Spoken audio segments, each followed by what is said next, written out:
ಈ ದಿನದ ಸುಭಾಷಿತ. ಸತ್ಯಂ ಬ್ರೂಯಾತ್ ಪ್ರಿಯಂ ಬ್ರೂಯಾತ್. ಸತ್ಯಂ ಬ್ರೂಯಾತ್ ಪ್ರಿಯಂ ಬ್ರೂಯಾತ್. ನ ಬ್ರೂಯಾತ್ ಸತ್ಯಮಪ್ರಿಯಂ.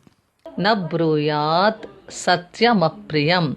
ಅಪ್ರಿಯಸ್ಯ ಚ ಪಥ್ಯಸ್ಯ.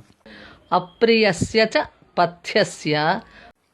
ವಕ್ತಾ ಶ್ರೋತಾ ಚ ದುರ್ಲಭಃ. ವಕ್ತಾ ಶ್ರೋತಾ ಚ ದುರ್ಲಭಃ.